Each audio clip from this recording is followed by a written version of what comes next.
ಅದೇ ನಮ್ಮ ಮಾವ ಲಕ್ಷ್ಮೀಪತಿ ದೊಡ್ಡ ಮಾವ ಇಲ್ವಾ, ಅವ್ರ ಮಗಳು ದೊಡ್ಡ ಡಗಾರು. ಡಗಾರು ಹಂಗಂದ್ರೇನಾ? ಹಂಗಂದ್ರೆ ತ್ರಿಪುರ ಸುಂದರಿ ಅಂತ. ನೀನಿನ ಚಿಕ್ಕ ಹುಡುಗ, ನಿನಗೆ ವಿಷಯ ಎಲ್ಲ ಗೊತ್ತಾಗಲ್ಲ. ನಮ್ಮಪ್ಪ ನೋಡಿರೋ ಎಲ್ಲಾ ಹುಡುಗಿರಿಗಿಂತ ಇವಳು ಭಯಂಕರ, ಒಂಥರ ರೆಡ್ ಲೈಟ್ ಇದ್ದಂಗೆ, ಬಲಿ ಡೇಂಜರು. ಡೇಂಜರ್ ಅಂತ ಹೇಗೆ ಹೇಳ್ತೀಯ ನೀನು? 12 ವರ್ಷಗಳ ಹಿಂದೆ. ಬನ್ನಿ ಬನ್ನಿ. ಆಹಾ, ಎಷ್ಟು ದೊಡ್ಡ ಬಂಗ್ಲೆ. ಎಷ್ಟ್ ಚೆನ್ನಾಗಿದೆ ಅಲ್ಲ?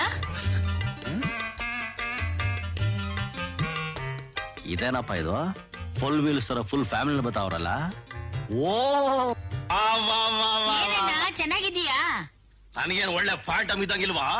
ಸರಿ, ಇದೇನು ಚಪ್ರ ಗಿಪ್ರ ಎಲ್ಲ ಹಾಕ್ಸ್ಬಿಟ್ಟಿದ್ಯಲ್ಲ, ಏನ್ ಸಮಾಚಾರ? ನೀವು ಬತ್ತೀರಿ ಅಂತ ಹಾಕ್ಸಿದ್ ಅನ್ಕಂಡ್ಯಾ? ನನ್ನ ಮಗಳು ದೊಡ್ಡವಳಾದ್ಲು, ಅದಕ್ಕೆ ಇಡೀ ವಿಲೇಜ್ಗೆ ಫುಲ್ ಮೀಲ್ಸ್ ಹಾಕಿಸ್ಬಿಟ್ಟೆ. ಏನ್ಲಾ, ಯಾವ ಕ್ಲಾಸ್ ಓದ್ತಾ ಇದೀಯಾ? SSLC. ಎಷ್ಟಪ್ಪ ಫೇಲ್ ಆಗಿದ್ಯಾ? ಯಾಕೆ?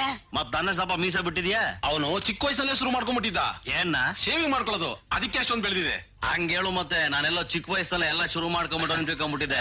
ಇಲ್ಲೇ ನಿಂತ್ಕೊಂಡ್ಬಿಟ್ರಲ್ಲ, ಬನ್ನಿ ಒಳಗೆ. ಬನ್ನಿ. ನಡೀರಿ, ನೋಡಿ ಪುಟ್ಟ. ತಗ ಬೋಟಿ ಬೋಟಿ ಬೋಟಿ ಬೋಟಿ. ಎಲ್ಲೋ ಬಿಟ್ಲು ಸುಂದ್ರಿ.